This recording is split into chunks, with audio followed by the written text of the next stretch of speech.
Hey guys, Dan from O'Neill Brothers Racing, and today I'm going to show you guys how to seal our billet cases. Get a lot of guys out there that are a little intimidated on rebuilding our bottom ends just because they have to seal the bottom end, and today I'm going to show you really how easy it is.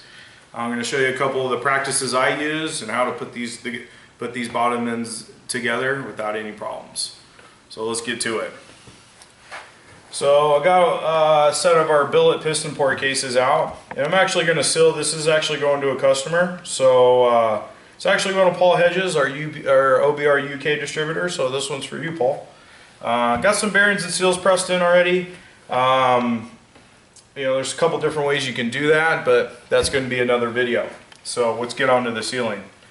First things first is being clean. You want to make sure that no matter if you get a brand new case for us or anybody else, that you're going to clean the case of the residue before you start working with it. I already cleaned this case, but this is something that I practice no matter what I do. When I assemble an engine, even if I know it's clean, I still take a rag with some carb cleaner. This is our carb cleaner. It's a Sure Shot, works pretty good. If you don't have carb cleaner, you can use rubbing alcohol. That also works. And I'll sit here and clean the faces, the inside. Just kind of a habit I've gotten into, building a bunch of motors over the years. Always having a clean face when you're sealing engines together, so you can get all that residue, all that contaminants off. So when when it cures, it has a good face to go on. So go in here and use a rag. I don't like just spraying the carb cleaner on. That's really not going to get all the residue off. Wiping it out is really the efficient way of doing it. So we'll go ahead and get these faces cleaned really nice. Alright, so we got some nice clean cases here, and let's get on to the sealing part. Now the silicone we like to use here at OBR is the 1211 3-bond. This is widely used in all my automotive world for liquid gasket. They use it for sealing cases and heads, also coating real paper gaskets. It's widely used and it's very good, highly rated. Great application for what we do here. So this stuff really, little goes a long way. You really don't need a lot of this stuff. Really, that's all you're going to need right there. You don't need to glob this stuff on. I've had guys send in engines for rebuilds and they seal their own case and they put a lot of this silicone on, and I end up pulling out like a silly string of silicone, and that's what you're trying to avoid here. And I'll show you how to avoid that here in a second. So what I do is I just rub the silicone between my index finger and thumb, and I'm right-handed. If you're left-handed, whatever. So, and then we'll go ahead and just start tacking it on. And what I do is I do it on this side of the case. On the clutch side of the case, there's no guide pins. On the flywheel side, you'll notice that there's guide pins. So I like to do it on just the clutch side because you can get a good even layer all the way around. You don't have to deal with those guide pins, and you only need to put it on one side. You don't need to put it on both sides. So what you're doing here is you're just trying to fill all the little pockets of dry. You want a nice layer all the way around. Try to be as clean as possible, and that looks pretty good right there. And I'll set that down for a second, wipe my fingers. Got that rag that we used earlier. So this is a little trick that I use with sealing cases, is when you put these cases together and you bolt them together, this silicone is going to spread and it's going to create a bead on the inside and the outside. So I'm trying to prevent as much bead on the inside as possible.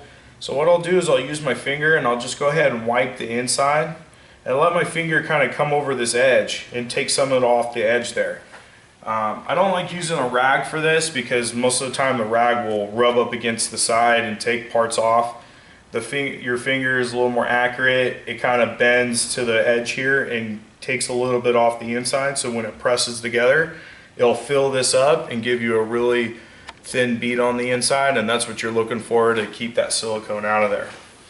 So now that we went ahead and did that, I'm going to set this to the side. Try not to let it sit there too long. That stuff is already starting to set up as we speak, but we'll go on to the crank. So we got ourselves a 2mm CY crank here, and I'll use some grease. Any old grease will work. Make sure it's clean.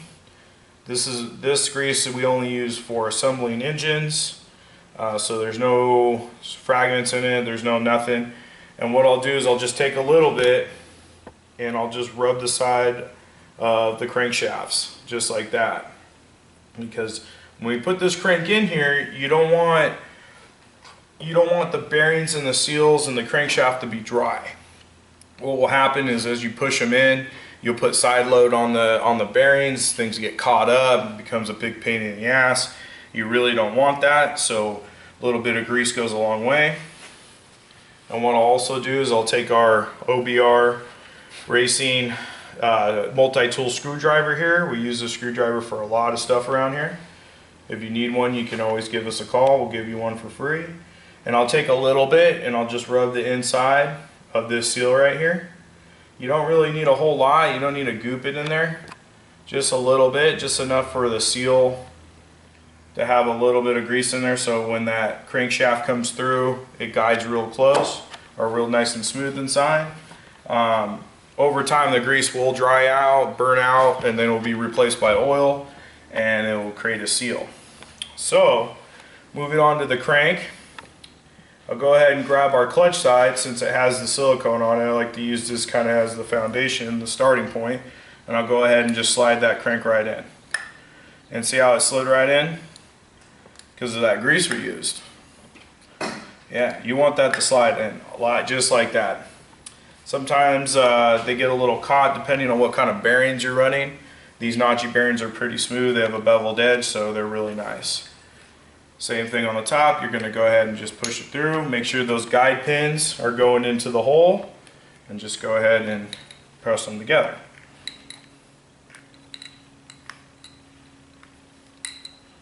That's it.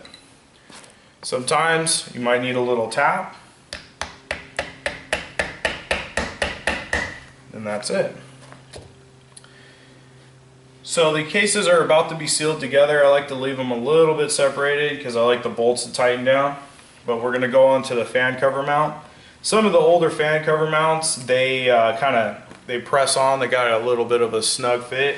The newer ones, they just go right on. There is no press fit. They just kind of click on just like that. And then you'll get 4 bolts.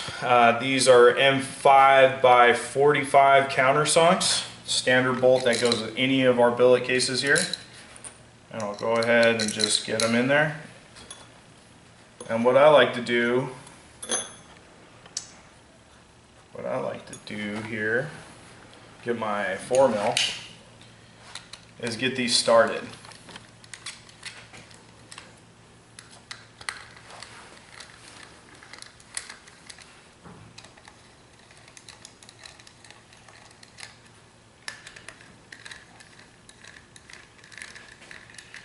So they're all stopped. So I want to go ahead and just tighten these down just till you see the case kind of pressed together. And you'll start noticing the bead will start popping out of the case.